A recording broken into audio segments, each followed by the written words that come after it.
Hello everyone, welcome back to Learnscape YouTube channel. আমরা ভাই কে design physical science এবং mathematics educator এবং আজকের এই সেশনে তোমাদের সবাইকে ওয়েলকাম। দেখো আজকে আমরা কি করতে চলেছি? আজকে আমরা হচ্ছে লাস্ট সেশন পার করছি ধাতুবিদ্যা। ধাতুবিদ্যা চ্যাপ্টারটা খুবই ইম্পর্টেন্ট। ধাতুবিদ্যা চ্যাপ্টারটা টোটাল কনসেপ্ট যে ইম্পর্টেন্ট জাস্ট কোটা আমি তোমাদেরকে বুঝিয়ে দেবো। দেখো ধাতুবিদ্যার মধ্যে আমরা পড়তে ধাতুবিদ্যাকে আমরা দুটো পার্টে ডিভাইড করবো। রাট্টামালার মাঠে তুমি কি থাকবে? রাট্টামালার মধ্যে থাকবে কয়েকটা ধাতু সম্পর্কে তোমাকে জানতে হবে, অ্যালয় জানতে হবে, তারপর তোমাকে খনিজ কাকে বলে, আকরিক কাকে বলে, কিছু কিছু উপাদান ধাতু সম্পর্কে জানতে হবে, আর আকরিকের নাম জানতে হবে। জাস্ট এতটুকু। আর তারপরে যেটা কনসেপচুয়াল পার্ট, ওটার মধ্যে মেইনলি তোমাকে জানতে হবে হচ্ছে ধাতু নিষ্কাশন। ধাতু নিষ্কাশনের মধ্যে তোমাদের ইম্পর্টেন্ট যেগুলো আছে, ধাতু নিষ্কাশনের ইম্পর্টেন্ট যেগুলো তোমাকে পরিষ্কার করে বলবে কি কি আছে। একটা হচ্ছে কার্বন বিজারণ পদ্ধতি, একটা হচ্ছে কার্বনিক পদ্ধতি, একটা হচ্ছে শত বিজারণ পদ্ধতি, আর আরেকটা হচ্ছে তড়িৎ বিজারণ পদ্ধতি। তাহলে এই টোটাল জিনিসটাকে আমাদের এখানে কমপ্লিট করতে হবে। এই টোটাল জিনিসটাকে যদি আমরা কমপ্লিট করতে চাই, আমরা কি করবো? যেগুলো ইম্পর্টেন্ট করবো, এই যে ব্যবহার যেগুলো আছে ওগুলো আমি তোমাদের জন্য ব্যবহার করবো। এই পিপিটিতে আমি প্রোভাইড করবো, তোমরা চাইলে এই পিপিটিটাকে ডাউনলোড করে দিতে পারো। কোথা থেকে ডাউনলোড করবে? পিপিটি থেকে ডাউনলোড করে দিতে পারবে এই টেলিগ্রাম চ্যানেল থেকে। এবং তুমি যদি এই ইউটিউব চ্যানেল নতুন হয়ে থাকো, অর্থাৎ লার্নস্কেপ ইউটিউব চ্যানেলে নতুন হয়ে থাকো, তাহলে অবশ্যই চ্যানেলকে সাবস্ক্রাইব করে দিও। কিন্তু তোমাদের জন্য অনেক ক্লাস আসছে এবং আমরা মাধ্যমিক 2027 আগে পর্যন্ত তোমাদের সাথে আছি। ঠিক আছে, চলো ফার্স্ট যে জিনিসটা আমরা স্টার্ট করছি ধাতুবিদ্যা কি বলে। ধাতুবিদ্যা হচ্ছে আপরিক থেকে ধাতু নিষ্কাশন করার পদ্ধতি। কিন্তু কথা হচ্ছে ধাতু আমরা কিভাবে নিষ্কাশন করবো? একটা প্রসেস থাকবে। আমরা খাবার যখন খাই তখন কি করি? খাবারটাকে রান্না করে রাখবে। সেম ভাবে আপরিক থেকে ধাতু নিষ্কাশন কিভাবে করতে হবে? সহজে, সুলভে, কম দৈহিক পরিশ্রম, কম খরচে এবং বৈজ্ঞানিক পদ্ধতিতে নিষ্কাশন করার পদ্ধতিটা আমরা কি বলি? ধাতু। তাহলে ধাতুবিদ্যা কাকে বলে? আপরিক থেকে ধাতু নিষ্কাশনের পদ্ধতিটাকে আমরা কি বলি? ধাতু নিষ্কাশন। ঠিক আছে, সহজে সহজে বৈজ্ঞানিক পদ্ধতিতে সুলভে, কম খরচে, কম দৈহিক পরিশ্রমে বিশুদ্ধ করার পদ্ধতি, নিষ্কাশন করা এবং বিশুদ্ধ করার পদ্ধতিটাকে বলি ধাতুবিদ্যা বলি। দেখো ধাতুবিদ্যার মধ্যে আমাকে আয়রন সম্বন্ধে জানতে হবে। এই পেজের মধ্যে যা লেখা আছে এটা একটু পরিষ্কার ভাবে বলে দিচ্ছি। আয়রনের কতগুলো পার্ট আছে? একটা তিনটা পার্টে ডিভাইড করতে পারি। একটা হচ্ছে পেটালোনা, পেটালোনা, একটা হচ্ছে স্টিল, আর আরেকটা হচ্ছে পিগ আয়রন বা কাস্ট আয়রন। পিগ আয়রন বা কাস্ট আয়রন। দেখো কোনটা ভালো সব থেকে? সব থেকে ভালো হচ্ছে পেটালোনা, তারপরে কি? তারপরে হচ্ছে স্টিল, তারপরে কি? Pig iron. মাথায় কি করে রাখবো? পিগ কোথায় থাকে? নোংরায় থাকে পিগ আয়রন। ঠিক আছে, তাহলে পিগ আয়রন বা কাস্ট আয়রন হচ্ছে সব থেকে বাজে। এবার আমি যে বলছি লোহাটা বাজে, লোহাটা ভালো, তার উপর ডিপেন্ড করে বলছি লোহাটা বাজে বা লোহাটা ভালো, এটা কার্বনের পরিমাণের উপর ডিপেন্ড করে বলছি। যে ফসফেটটাতে কি আছে? 0.1 থেকে 0.15% কি থাকে? 0.1 থেকে 0.15% কিন্তু কার্বন থাকে। স্টিলের ক্ষেত্রে কি হয়? স্টিলের ক্ষেত্রে কার্বনের পরিমাণ 0.15 থেকে 1.5% কি থাকে? কার্বন থাকে। আর পিগ আয়রনের ক্ষেত্রে 2.5 থেকে 4% কি থাকে? কার্বন। মানে কার্বন যার মধ্যে যত বেশি সেই লোহা সব থেকে বাজে। তার মানে কার্বন বেশি পিগ আয়রন, তাহলে পিগ আয়রন। ক্লিয়ার? এবার কয়েকটা জিনিস হচ্ছে কাস্ট আয়রন, রড আয়রন, স্টিলের ব্যবহার, এগুলো একটু ভালো মতো করে পড়বে। আমি তোমাকে জাস্ট কয়েকটা ইম্পর্টেন্ট বলে দিচ্ছি। ম্যান হোলের ঢাকনাতে কোন আয়রন ব্যবহার করা হয়? ঘড়ির স্প্রিং, মোটর গাড়ির যন্ত্রপাতিতে কোন আয়রন ব্যবহার করা হয়? Rail line, rail engine, rail bogie, জাহাজ, বিমান, মোটর গাড়ির কাঠামোতে কি ব্যবহার করা হচ্ছে? স্টিল ব্যবহার করা হচ্ছে। তাছাড়া কি? অস্ত্রোপচারের শিল্প, মানে সার্জারির জন্য যেগুলো ইউজ করা হয় ওগুলোকে কি ব্যবহার করা হয়? স্টেইনলেস স্টিল ব্যবহার করা হয়। ক্লিয়ার? এরপর আমরা যেটা পাবো ওটা হচ্ছে তামা। তামার ব্যবহারগুলো এখানে তোমরা পড়ে নেবেন। তামার ব্যবহার আমি প্রোভাইড করে দিয়েছি। এই জিনিসগুলো আমি তোমাদেরকে, দাঁড়াও এক সেকেন্ড আমি নিজেকে একটু সরিয়ে নিই। এই জিনিসগুলো যেগুলো আছে, যে পিতল, পিতলের মধ্যে কি কি ধাতু থাকবে, জার্মান সিলভার কি কি ধাতু থাকবে, কাঁসার মধ্যে কি কি ধাতু থাকবে, এগুলো আমি তোমাদেরকে মুখস্থ করিয়ে নেবো। সেটা নিয়ে চাপ তোমাদেরকে যদি মুখস্থ করতে হয় পড়াবো। বাট আমি তোমাদেরকে একটুখানি টাইম, আমি জিনিসটার মধ্যে একদম একটা ছকের মধ্যে বলে দেবো যে হ্যাঁ কি করে আমরা সব সংকট ভাবে একবারে মাথায় রাখি। ক্লিয়ার? এরপরে কি আছে, দস্তার ব্যবহার আছে। দস্তার ব্যবহারটা করে দিবে, তার মধ্যে থেকে জিঙ্ক ওয়াইডটা খুবই ইম্পর্টেন্ট। জিঙ্ক ওয়াইড খুবই ইম্পর্টেন্ট, গ্যালভানাইজেশন তোমরা সবাই জানো। অ্যালুমিনিয়ামের ক্ষেত্রে তুমি কি বলতে পারো, বিমান এবং মোটর গাড়ির কাঠামো নির্মাণে ব্যবহার করা হয়, বাকিগুলো একটুখানি করে নিন। নেক্সট আছে ধাতু সংকর কাঠ। দেখো, ধাতু সংকর কাঠ, এই জিনিসটা কি বুঝতে হবে। এই একটা ধাতু, এই আরেকটা ধাতু, এই দুটা ধাতুকে নির্দিষ্ট অনুপাতে মিশিয়ে যদি আমি এমন একটা মিশ্রণ তৈরি করতে পারি যেটা কিসের মতো আচরণ করবে, একক ধাতুর মতো আচরণ করবে, তাহলে এই একক ধাতুটাকে আমরা কি বলবো, সংকর ধাতু বা অ্যালয়। ক্লিয়ার? দুটা ধাতু, এ একটা ধাতু, বি একটা ধাতু নির্দিষ্ট অনুপাতে মেশাচ্ছে, মেশানোর ফলে হচ্ছে একটা মিশ্রণ তৈরি হচ্ছে। এই মিশ্রণটা যদি একক ধাতুর মতো আচরণ করে তাহলে দুটাকে আমরা কি বলবো, অ্যালয় বা সংকর ধাতু। ক্লিয়ার? এবার তোমাদেরকে যেটা বুঝতে হবে, অ্যামালগাম, সংকর ধাতুর মধ্যে যদি একটা ধাতু পারদ মার্কারি হয় তাহলে ওটাকে আমরা কি বলবো, অ্যামালগাম। এই যে আমরা বললাম এ একটা ধাতু, বি একটা ধাতু নির্দিষ্ট অনুপাতে মেশানোর পর এ বি একটা মিশ্রণ বানাচ্ছে, এই মিশ্রণটা যদি একক ধাতুর মতো আচরণ করে তাহলে এই একক ধাতুটাকে আমরা কি বলবো, সংকর ধাতু বলবো। কিন্তু কথা হচ্ছে এই যে দুটা ধাতু মেশাচ্ছে এর মধ্যে যদি একটা মার্কারি রয়েছে, মার্কারিকে আমরা কি লিখি, এইচ, হাইড্রোগাইরান, ঠিক আছে, এইচ। একটা যদি এইচ হয়ে যায় ভাই, মার্কারি, মার্কারি পাই পারো, তাহলে করে আমরা ওটাকে কি বলবো, অ্যামালগাম বলবো। ক্লিয়ার? তাহলে ওটাকে আমরা কি বলবো, অ্যামালগাম বলবো। এরপর কি আছে, জেডএনএইচজি, এজিএইচজি, এসএনএইচজি। জেডএনএইচজি তড়িৎদ্বার রূপে, এজিএইচজি দন্ত চিকিৎসায়, এসএনএইচজি আয়না প্রস্তুতিতে ব্যবহার। কিভাবে করবো, জেডএনএইচজি, এজিএইচজি, এসএনএইচজি। জেডএনএইচজি তড়িৎদ্বার রূপে, এজিএইচজি দন্ত চিকিৎসায়, এসএনএইচজি আয়না প্রস্তুতি। এতটুকু আমাদের মাথায় রাখতে হবে। জেডএনএইচজি, এজিএইচজি, এসএনএইচজি। জেডএনএইচজি তড়িৎদ্বার, এজিএইচজি দন্ত চিকিৎসা, এসএনএইচজি আয়না প্রস্তুতি। ক্লিয়ার? নেক্সট আমরা যেটা করবো, ধাতু সংকর কেন ব্যবহার, পরীক্ষার কোশ্চেন ওগুলোই আসবে যেগুলো স্যাররা জানে যে হ্যাঁ এই কোশ্চেন গুলো স্টুডেন্টরা বেশিরভাগ করবে না, ওই কোশ্চেন গুলো পরীক্ষা তোমাদেরকে জিজ্ঞাসা করবে। তো এখানে কি আছে, ধাতু সংকর বা সংকর ধাতুর সুবিধা, যে কেন আমরা সংকর ধাতু ব্যবহার, আমার কাছে একটা ধাতু ছিল, আমার কাছে আরেকটা ধাতু ছিল, আপনাকে কেন মিক্স করতে যাচ্ছে, তার তো কিছু না কিছু রিজন আছে। তুমি খাবার খাচ্ছ, কেন খাবার খাচ্ছ, তুমি ওটা থেকে শক্তি পাচ্ছ, তার জন্য না, তোমার বডিতে ডাইজেশন হচ্ছে, সিম্পলিয়েস্ট ফুড গুলো তোমরা অ্যাবসর্ব করতেছো, কার্বোহাইড্রেট থেকে গ্লুকোজ, and সে প্রোটিন থেকে অ্যামাইনো অ্যাসিড, ফ্যাট বা লিপিড থেকে ফ্যাটি অ্যাসিড, এগুলো কি করছো, অ্যাবসর্ব করতেছো, করার পরে কি হচ্ছে, দেন তোমার ওটা নিউট্রিশনে হেল্প করছে। সেম জিনিস এখানে হচ্ছে, তুমি এই কাজটা কেন করবে, কোনো না কোনো তুমি স্বার্থ থাকবে, মানুষ স্বার্থ ছাড়া ছাড়া চলে না। আমি তোমাদেরকে পড়াচ্ছি, এটা আমার স্বার্থ আছে, মানুষ স্বার্থ ছাড়া চলে না। তো তোমাদেরও সেম জিনিস, কেন তুমি দুটো ধাতুকে মেশে দিল, নিশ্চয়ই কোনো না কোনো স্বার্থ আছে, ওই স্বার্থগুলো তোমাদের কি করতে হবে, এখান থেকে পড়তে হবে। ঠিক আছে? এতটুকু ক্লিয়ার? পরীক্ষায় এই কোশ্চেনটা আসার কথা। নেক্সট এই জিনিসটা বোঝো ভালো করে, এখান থেকে ইম্পর্টেন্ট কি কি আমি তোমাদেরকে ফার্স্টে বলে দিচ্ছি। এখান থেকে ইম্পর্টেন্ট যদি বলি, stainless steel important, ingot important, কাঁসা important, German silver, electron, duralumin, magnesium, delta metal, bronze. তুমি বলে স্যার এটা কি করবে, প্রত্যেকটা ইম্পর্টেন্ট বলে দেবেন, মাঝখানে থেকে গ্যাপ দিয়ে লাস্টে আবার কিলো করে দেবেন। হ্যাঁ, প্রত্যেকটা ইম্পর্টেন্ট, ইম্পর্টেন্ট হোক না হোক তুমি দেখে জানি, আমি জিনিসটাকে যখন একটা চার্টে মনে রাখতে পারছি, মনে রাখবো, জাস্ট চার্টটা একবার দেখে নাও, আমি তোমাদের কি বলতে চাচ্ছি। দেখো, প্রথমে তো বোঝো কপার, কপারের সাথে যদি আমি এখান থেকে এসএন অ্যাড করি, এখান থেকে কিন্তু জেডেন অ্যাড, কপারের সাথে যদি এসএন অ্যাড করি তাহলে আমি কি পাবো, কাঁসা বা বেল মেটাল বলে, ঘন্টা বাজায় না তার জন্য বেল মেটাল। তাহলে এর মধ্যে কি আছে, এসএনও আছে, কপারও আছে। এখান থেকে কি পাবো, পিতল পাবো।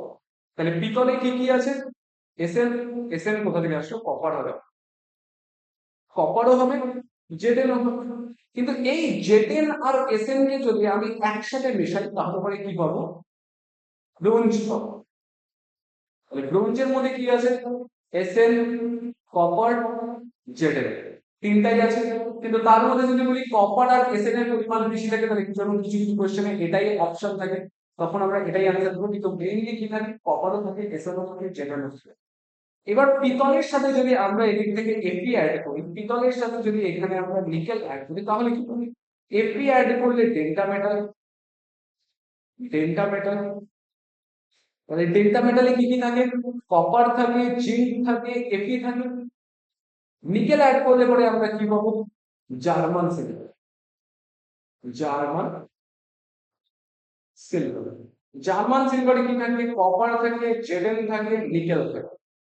এবার একটা জিনিস ভালো মতন বুঝবে, এই এফি আর এই নিকেল এই দুটাকে যদি আলাদাভাবে যুক্ত করি তাহলে কি পাবো? ইনভার, ইনভার। ইনভারে কি কি থাকে? এফি থাকে আর নিকেল থাকে। ইনভারে কি কি থাকে? এফি থাকে আর নিকেল থাকে। জেডেন এর সাথে যদি আমি ম্যাগনেসিয়াম অ্যাড করি তাহলে পরে আমরা কি পাবো? ইলেকট্রন। ইলেকট্রন, ইলেকট্রন কি একটা ধাতু, তাহলে ইলেকট্রনের মধ্যে কি কি আছে? জেডেন আছে, ম্যাগনেসিয়াম আছে। এছাড়া আমাদের কাছে কি কি আছে? এসিএমএম। এসিএমএম মানে হচ্ছে ডুরালোনে, ডুরালোনে। স্যার এটা কি? এটার আমরা ফুল ফর্ম মুখস্থ করব। Aluminium, copper, magnesium, manganese. তাছাড়া কি আছে? সিএফসি। সিএফসি মানে হচ্ছে স্টেইনলেস স্টিল। স্টেইনলেস স্টিলের মধ্যে কি আছে? কার্বন, এপি, ক্রোমিয়াম। তাছাড়া আরেকটা জিনিস যেটা আছে ওটা ম্যাগনেসিয়াম, ম্যাগনেসিয়াম আর অ্যালুমিনিয়াম। তুমি চেক করে দেখো এই চার্টের মধ্যে যতগুলো আছে সবগুলো আমি তোমাকে এই চার্টে নামিয়ে দিচ্ছি। একটা ফ্লো চার্টের মধ্যে সব তোমাকে জাস্ট এই জিনিসগুলো বুঝতে হবে যে এটা কি করে হচ্ছে। ঠিক আছে? একদিন কার খাতার প্র্যাকটিস করতে জিনিস একদম ক্লিয়ার। নেক্সট কি আছে আমাদের কাছে?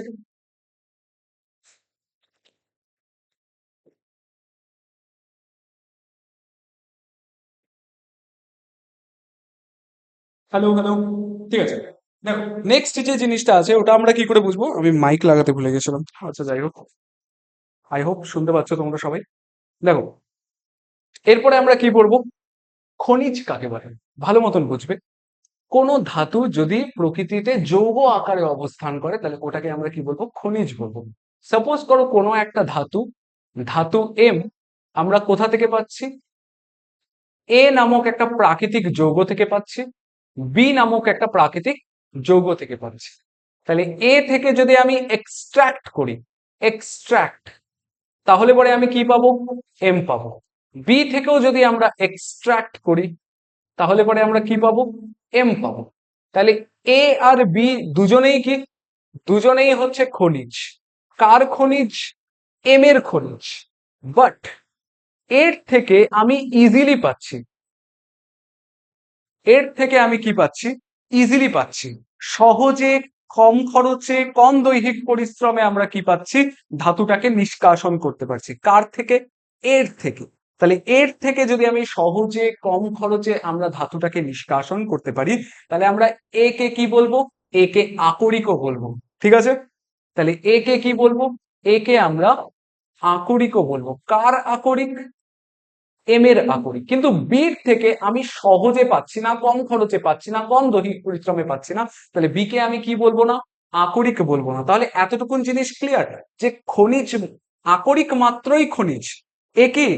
এ হচ্ছে আকরিক বাট এ খনিজও তো। তাহলে আকরিক মাত্রই খনিজ বাট খনিজ মাত্রই আকরিক না।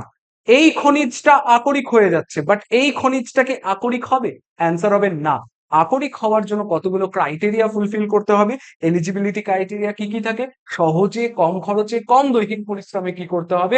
ধাতুটাকে নিষ্কাশন করতে হবে। কিন্তু করা যাচ্ছে কি বির থেকে? না। তাহলে বি কে কি আমি আকরিক বলবো? না। কাকে আকরিক বলবো? এ কে আকরিক বলবো। ক্লিয়ার? তাহলে এখান থেকে আকরিক পড়ে নাও, যেসব খনিজ পদার্থ থেকে প্রয়োজনীয় ধাতুকে অল্প খরচে, স্বল্প আহ দৈহিক পরিশ্রমে, তুমি এভাবে বলতে পারো যে কম খরচে, কম দৈহিক পরিশ্রমে নিষ্কাশন করা যায় না, তাহলে ওটাকে আমরা কি বলবো? আকরিক বলবো না। আকরিক কাকে বলবো? যে সকল খনিজ থেকে আমরা সহজে, কম খরচে, কম দৈহিক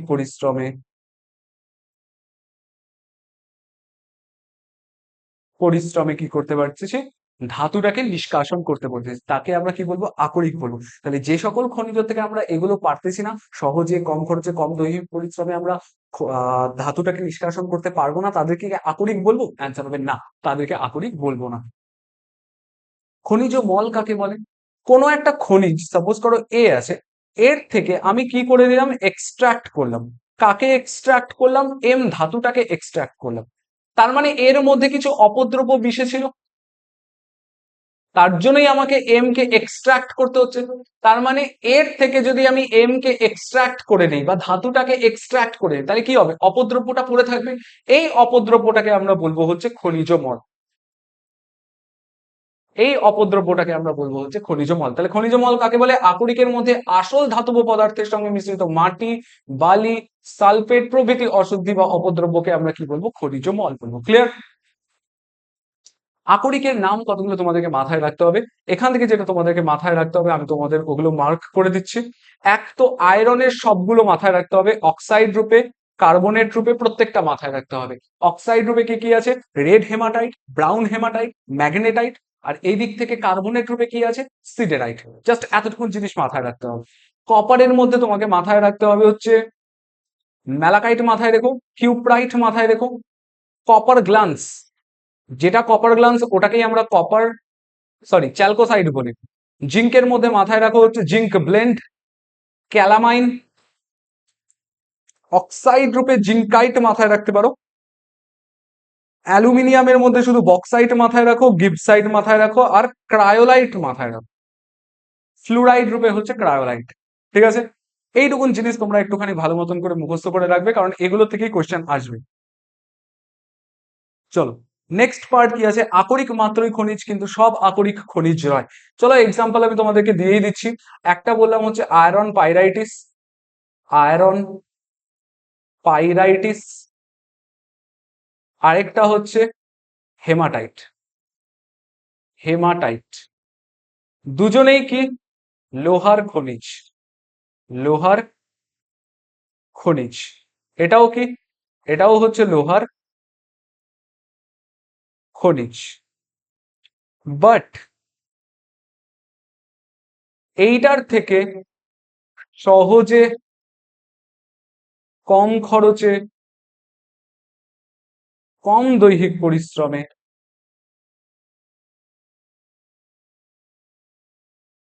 ধাতুটাকে নিষ্কাশন করা যাচ্ছে, তাহলে এটাকে আমরা কি বলবো? হেমাটাইটকে আমরা আকরিকও বলবো। কার আকরিক? লোহার আকরিক। বাট এখান থেকে সহজে, না কম খরচে, না কম দৈহিক পরিশ্রমে আমরা আয়রন বের করতে পারি। এখান থেকে আমাদেরকে যদি আয়রন বের করতে হয়, তাহলে সহজে হয় না, কম খরচেও হয় না, বেশি খরচ হয়, কম দৈহিক পরিশ্রমও হয় না, বেশি দৈহিক পরিশ্রম লাগে। তার মানে এখানে কি হচ্ছে? আয়রন পাইরাইটিসকে কি আমরা আকরিক বলবো? না। তাহলে খনিজ মাত্রই কি হচ্ছে? আকরিক মাত্রই কি হচ্ছে? খনিজ। এটা আকরিক না, কিন্তু আমি একদম চোখ বন্ধ করে বলতে পারবো যে যেটা আকরিক ওটা খনিজ তো হবেই। তাহলে এটা যদি আকরিক হয়, তাহলে এটা খনিজ তো হবেই। কিন্তু যেটা খনিজ ওটা আকরিক নাও হতে পারে। এটা খনিজ, এটা আকরিকও।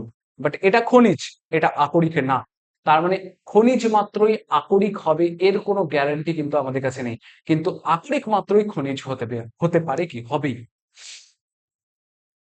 এবার ধাতুবিদ্যার জারণ বিজারণ প্রসঙ্গে আসি।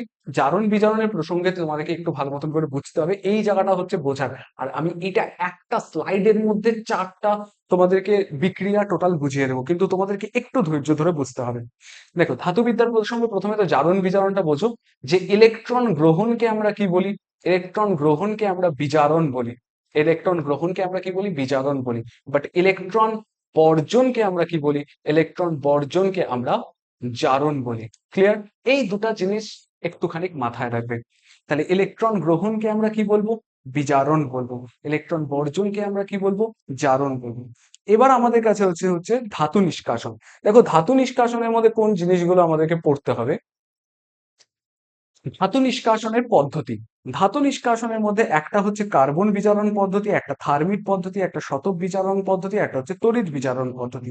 এই তিনটা তোমাকে আমি একটা স্লাইডে করিয়ে দিব, এটা আমি তোমাকে একটা এক্সাম্পল দিয়ে করিয়ে দেবো। ক্লিয়ার? দেখো, কার্বন বিজারণ পদ্ধতিতে কি হয়? যদি মধ্যম সক্রিয় ধাতব অক্সাইড নেই, মধ্যম সক্রিয় মানে কাদের কথা বলছি? মধ্যম সক্রিয় বলতে এই যে এদের কথা বলছে। আমরা এখানে জেডেন এর কথা বলবো, মধ্যম সক্রিয় ধাতু। তাহলে মধ্যম সক্রিয় ধাতু যদি আমরা এখানে নেই, মধ্যম সক্রিয় ধাতুর অক্সাইড যদি নেই, এটাকে যদি কার্বনের উপস্থিতিতে তাপ দেই, তাহলে পরে কি হবে, কার্বনের সাথে অক্সিজেন যুক্ত হয়ে যাবে, ধাতুটা বিজারিত হয়ে যাবে। ধাতুর থেকে অক্সিজেন বেরিয়ে যাচ্ছে, তার মানে ধাতু বিজারিত হচ্ছে। কি উৎপন্ন হচ্ছে, কার্বন মনোক্সাইড উৎপন্ন হচ্ছে। পরবর্তী ক্ষেত্রে কি হয়, পরবর্তী ক্ষেত্রে আবার ধাতব অক্সাইডের সাথে কার্বন মনোক্সাইডের যদি রিয়াকশন হয়, রিয়াকশনে কি উৎপন্ন হবে, ধাতু বিজারিত হবে, কার্বন ডাই অক্সাইড উৎপন্ন হবে। আর এটাই কার্বন বিজারণ পদ্ধতি। কার্বন বিজারণ মানে কার্বনের উপস্থিতিতে মধ্যম সক্রিয় ধাতুর যদি বিজারণ ঘটিয়ে ধাতু উৎপন্ন করা হয়, তাহলে ওটাকেই আমরা কি বলবো, কার্বন বিজারণ পদ্ধতি। কিন্তু কার্বন বিজারণ পদ্ধতির আগে একটা পদ্ধতি ইউজ করা হয়, ওটা হচ্ছে ভস্মীকরণ। দেখো কার্বন বিজারণে কি হয়, যে অলওয়েজ ধাতব অক্সাইড থেকে ধাতু পাওয়া যায়, কিন্তু কোনো ধাতু যদি আমার খনিজ এরকম আমার কাছে থাকে যে ওটা অক্সাইড রূপে নেই, ওটা সালফাইড রূপে আছে বা কার্বনেট রূপে আছে, তখন আমরা কি করব, তাহলে তখন ওই কার্বনেট রূপে বা সালফাইড রূপে যেটা আছে ওটাকে আমরা পুড়িয়ে অক্সাইডে কনভার্ট করব। পোড়ানো মানে ভস্মীকরণ করা, তার জন্য এটাকে আমরা কি বলছি, ভস্মীকরণ পদ্ধতি। যদি তোমাদেরকে একটা এক্সাম্পল দিই, তাহলে পরে তোমাদের জিনিসগুলো বুঝতে সুবিধা হবে। এক্সাম্পল মাথায় রাখো এভাবে, যে সাপোজ করো আমাদের কাছে কি আছে, জেডেনও আছে। জেডেনওর সাথে যদি আমি কার্বনের রিয়াকশন ঘটাই, তাহলে পরে কি উৎপন্ন হবে, জেডেন উৎপন্ন হবে প্লাস কার্বন মনোক্সাইড উৎপন্ন হবে। পরবর্তী ক্ষেত্রে আবার আরেকটা জেডেনও কার্বন মনোক্সাইডের সাথে রিয়াক্ট করে আবার জেডেন উৎপন্ন করবে, তার সাথে CO2 উৎপন্ন করবে। কিন্তু আমাদের কাছে যদি জেডেনও না থেকে জেডেনCO3 থাকে, তাহলে পরে আমরা কি করব, তাহলে ওটাকে পুড়িয়ে আমরা জেডেনওতে কনভার্ট করব। এই প্রসেসটাকে আমরা কি বলি, তোমরা দেখতে হয়তো পাচ্ছ না, আমি সরে যাচ্ছি এক সেকেন্ড, ভস্মীকরণ পদ্ধতি বলে। ঠিক আছে, এই পদ্ধতিটিকে আমরা কি বলি, জেডেনCO3 থেকে জেডেনও প্রস্তুত করার যে পদ্ধতিটা, এটাকে আমরা বলি হচ্ছে ভস্মীকরণ পদ্ধতি। ক্লিয়ার, দেখতে পাচ্ছ? সাথে কি উৎপন্ন হয়, সাথে কার্বন ডাই অক্সাইড উৎপন্ন হয়, এটা জাস্ট মাথায় রেখে দিও, সাথে কার্বন ডাই অক্সাইড উৎপন্ন। ক্লিয়ার? তাহলে এই জিনিসটাই কার্বন বিজারণ পদ্ধতি। থার্মিক পদ্ধতিতে কি হয়, থার্মিক পদ্ধতিতে যদি তুমি আমাকে বলো সেম জিনিস হয়, অপেক্ষাকৃত বেশি সক্রিয় ধাতু, আগেরটা কি ছিল, মধ্যম সক্রিয় ধাতু। এই ক্ষেত্রে কি হবে, অপেক্ষাকৃত বেশি সক্রিয় ধাতু যদি কি থাকে, ধাতব অক্সাইড থাকে, তাহলে এদেরকে কি করতে হবে, শক্তিশালী বিজারক ইউজ করতে হবে। এখানে কে ছিল, কার্বন বিজারক হিসেবে কাজ করছে। এরপর কি ইউজ করবো, শক্তিশালী বিজারক। শক্তিশালী বিজারক কে, অ্যালুমিনিয়াম।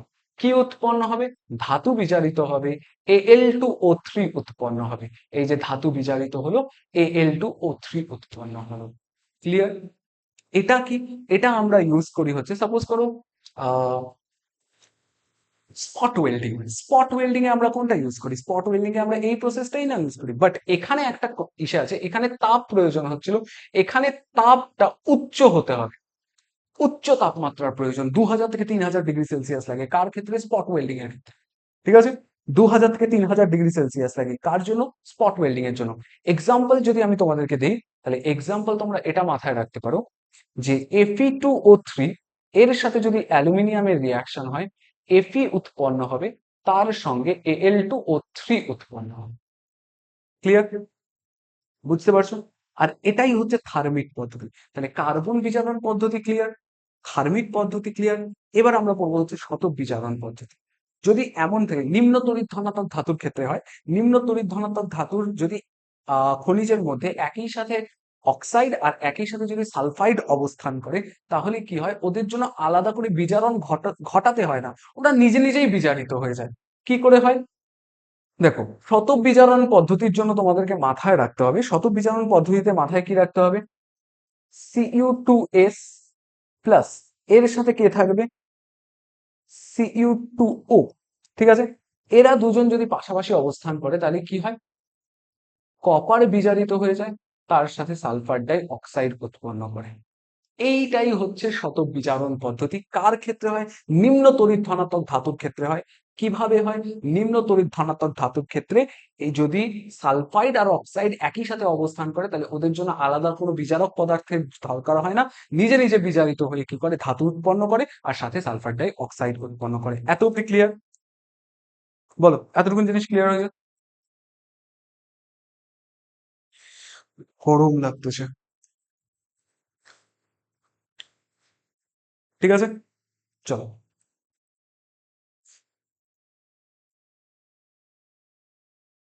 এখানে দেখো তোমাদেরকে কার্বন বিজারণ আমি পড়িয়ে দিয়েছি। কার্বন বিজারণে এখানে জিঙ্কাইটের কথা বলা হয়েছে, যেটা আমি তোমাদেরকে দেখালাম মোটে, যে জিঙ্কের কথা বলছি। কি হচ্ছে? জেরেনোর সাথে রিয়াকশন হচ্ছে, কার? কার্বনের রিয়াকশন হচ্ছে। পরে জেরেনোর সাথে কার রিয়াকশন হচ্ছে? কার্বন মনোক্সাইডের রিয়াকশন হচ্ছে। প্রতি ক্ষেত্রেই কি উৎপন্ন হচ্ছে? জেরেন উৎপন্ন হচ্ছে। একবার কার্বন উৎপন্ন, কার্বন মনোক্সাইড উৎপন্ন হচ্ছে, একবার কার্বন ডাই অক্সাইড উৎপন্ন হচ্ছে। ঠিক আছে। এবার থার্মিট পদ্ধতি, থার্মিট পদ্ধতিতে এই স্পট ওয়েল্ডিংটা মাথায় রাখবে। Fe2O3 প্লাস Al এর সাথে Fe উৎপন্ন হবে, প্লাস Al2O3 উৎপন্ন হবে, প্লাস তাপ উৎপন্ন হবে। রেল লাইন জোড়া লাগানোর জন্য আমরা কি ইউজ করি? এটা ইউজ করি, স্পট ওয়েল্ডিং এ ইউজ করি। ঠিক আছে, এটা একবার রিডিং করে নিও। শতক বিজারণ পদ্ধতি আমি তোমাদেরকে পড়িয়ে দিচ্ছি। শতক বিজারণ পদ্ধতির দুটা এক্সাম্পল এখানে দেওয়া আছে। একটা এক্সাম্পল তো আমি তোমাদেরকে দিয়েই রাখছি, আরেকটা এক্সাম্পল এখানে দেওয়া আছে। ঠিক আছে, শতক বিজারণ পদ্ধতি। এবার আসবো হচ্ছে তড়িৎ বিজারণ পদ্ধতি। তড়িৎ বিজারণ পদ্ধতিটা আমি তোমাদেরকে বলে দিচ্ছি।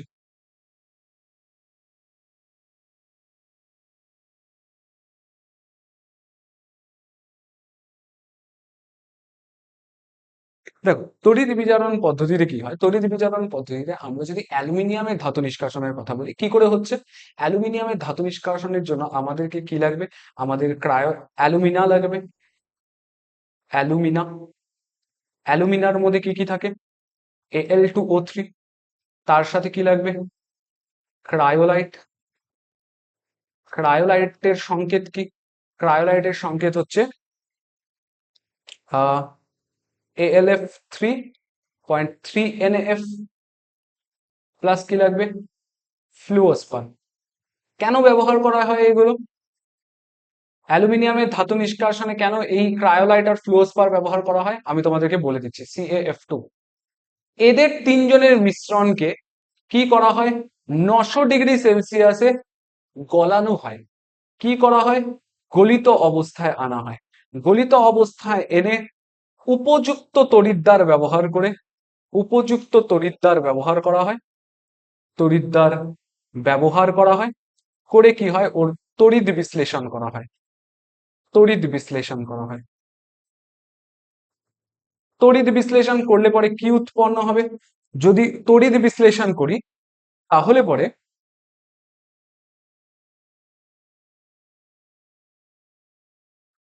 যদি তড়িৎ বিশ্লেষণ করি, তড়িৎ বিশ্লেষণ করলে পরে কি হবে? ক্যাথোডে অ্যালুমিনিয়াম উৎপন্ন হবে। আর অ্যানোডে কি উৎপন্ন হবে? অ্যানোডে অক্সিজেন গ্যাস উৎপন্ন হবে। কিভাবে? তার কারণ Al2O3 আছে না, তোমরা দেখতে পাচ্ছ। হ্যাঁ, দেখতে পাচ্ছ Al2O3 আছে। Al2O3 ভাঙলে কি হবে? Al3 plus plus O2 minus. এখান থেকে যদি AlF3.3NAF এটা যদি ভাঙে তাহলে পরে কি উৎপন্ন হবে? AlF3 উৎপন্ন হবে, প্লাস 3NAF উৎপন্ন হবে। এখান থেকে যদি AlF3টাকে ভাঙি তাহলে পরে কি উৎপন্ন হবে? Al3 plus plus F minus. এই যে ক্যাটায়ন গুলো, ক্যাটায়ন অলওয়েজ কোথায় যাবে? ক্যাথোডে যাবে। তাহলে ক্যাথোডে কে উৎপন্ন হচ্ছে? অ্যালুমিনিয়াম। আর অ্যানায়ন কোথায় যাবে? অ্যানোডে যাবে। অ্যানোডে কি উৎপন্ন হচ্ছে? Oxygen gas. ক্লিয়ার? তাহলে এই জিনিসটার আগে তোমাদেরকে একটা জিনিস পড়তে হবে। অ্যালুমিনার সঙ্গে ক্রায়োলাইট এবং ফ্লুওস্পার মিশে কি হয়? 900 ডিগ্রি সেলসিয়াস তাপমাত্রায় মিশ্রণটিকে গলিয়ে গ্রাফাইট তড়িৎদ্বার ব্যবহার করে ক্যাথোডে অ্যালুমিনিয়াম উৎপন্ন করা হয়। আমার প্রশ্ন হচ্ছে যে কেন আমি এখানে অ্যালুমিনার সাথে ক্রায়োলাইট এবং ফ্লুওস্পার মেশাবো? অ্যালুমিনার সাথে ক্রায়োলাইট এবং ফ্লুওস্পার মেশাবো কারণ তড়িৎ বিশ্লেষের গলনাঙ্ক হ্রাস করার জন্য, গলনাঙ্ক কমানোর জন্য আমরা কি ইউজ করি? ক্রায়োলাইট আর ফ্লুওস্পার ইউজ করি। ক্লিয়ার?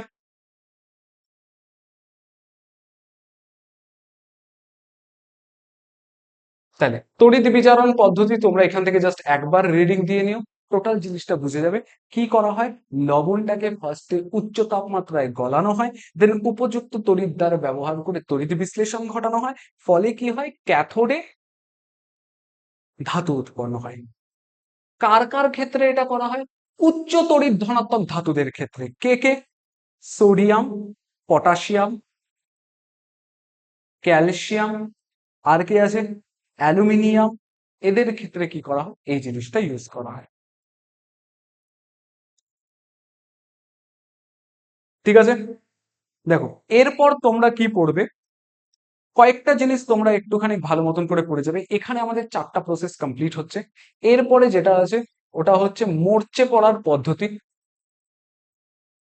মরচে পড়ার পদ্ধতি ভালো মতন করে পড়বে। মরচে পড়ার পদ্ধতিতে কার ইসে আছে, ল্যাম্বার্ট, ল্যাম্বার্টের মতবাদ। এটা একটু ভালো মতন করে পড়ে যাবে, ল্যাম্বার্টের মতবাদটা খুবই ইম্পর্টেন্ট।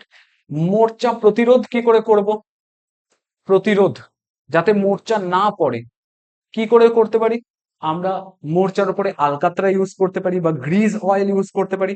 তাছাড়া কি করতে পারি, গ্যালভানাইজেশন করতে পারি। গ্যালভানাইজেশন মানে হচ্ছে লোহার উপরে জিঙ্কের প্রলেপ। তাছাড়া কি করতে পারি, টিন প্লেটিং করতে পারি, মানে গলিত টিনকে লোহার উপরে যদি দিয়ে দিই তাহলে পরে ওটাকে আমরা কি বলি, টিন প্লেটিং। তাছাড়া কি করতে পারি, ইলেকট্রোপ্লেটিং করতে পারি। ইলেকট্রোপ্লেটিং ছাড়া আর কি করতে পারি, আমরা লোহার সংকর ধাতু তৈরি করতে পারি, স্টেইনলেস স্টিল তৈরি করতে পারি। তাহলে পরে কি হবে না, ওটার মধ্যে মোর্চা পড়বে না। তাহলে মোর্চা প্রতিরোধের 5টা উপায় আমি তোমাদেরকে এখানে বলে দিলাম। ঠিক আছে, এবার একটা জিনিস পড়বে, ইম্পর্টেন্ট দুটা জিনিস বলি। একটা কি হচ্ছে, একটা হচ্ছে আহ কপারের ওপরে সবুজ ছোপ, ওটা কি, ওটার সংকেত পড়বে, ওটা পরীক্ষায় আসবে। কপারের ওপরে সবুজ ছোপ কার পরে, এটা আসতে পারে। দেন আর কি আসতে পারে, যে টক জাতীয় খাবার, টক জাতীয় খাবার অ্যালুমিনিয়ামের পাত্রে খাওয়া হয় না কেন,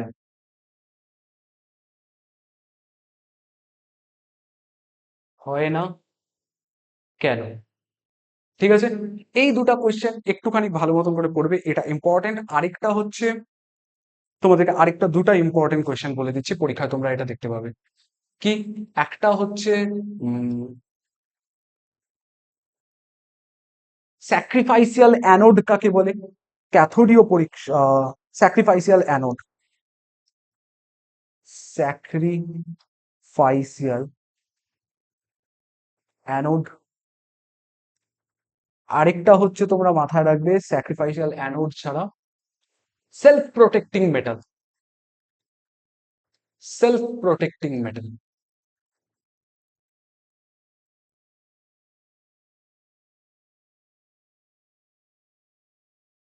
ঠিক আছে, এই দুটা জিনিস একটু ভালো মতন করে পড়ে যাবে। তোমাদের যদি কোথাও কোনো রকম কনফিউশন হয়, কমেন্ট সেকশন খোলা আছে, কমেন্ট সেকশনে জিজ্ঞাসা করতে পারো। তোমার যদি এটা না জেনে থাকো যে সেলফ প্রোটেক্টিং মেটাল কি বা কাকে বলে, এই জিনিসগুলো বুঝতে না পারো, তুমি জাস্ট আমাকে কমেন্ট সেকশনে বলো, আমি তোমাদেরকে বলে দেবো। একদম ইজি জিনিস, জাস্ট অক্সিজেনের সাথে রিয়াক্ট করে Al2O3 একটা আস্তরণ তৈরি করে।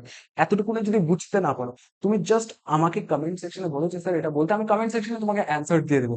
অথবা তুমি একটা ভালো জিনিস করতে পারো, জাস্ট সেলফ প্রোটেক্টিং মেটাল দিয়ে গুগলে সার্চ করো, পেয়ে যাবে।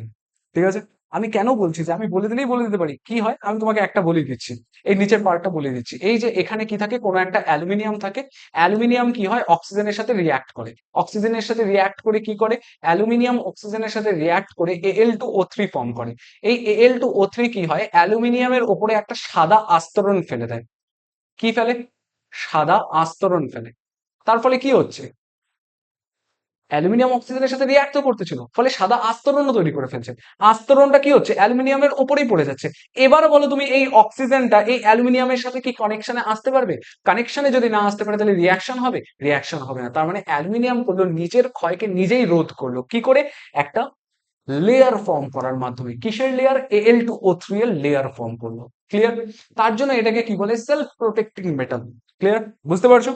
দেখো, এটা আমি তোমাদেরকে বলে দিলাম। এছাড়াও যদি তোমাদের কোনো কোয়েশ্চেনে প্রবলেম হয়, কমেন্ট সেকশন খোলা আছে, কমেন্ট সেকশনে আমি তোমাদেরকে প্রত্যেকটা কোয়েশ্চেনের অ্যান্সার দিয়ে দেবো। ঠিক আছে, তুমি যদি আমাদের এই চ্যানেলে নতুন হয়ে থাকো তাহলে অবশ্যই চ্যানেলটিকে সাবস্ক্রাইব করে নিও। তোমাদের জন্য অলরেডি অনেক ক্লাসেস চলে এসেছে, তোমরা যাও গিয়ে এখানে লাস্ট মিনিট রিভিশন, 20 মিনিট 30 মিনিটে এক একটা চ্যাপ্টার আমি কমপ্লিট করেছি, তোমরা গিয়ে দেখে আসতে পারো।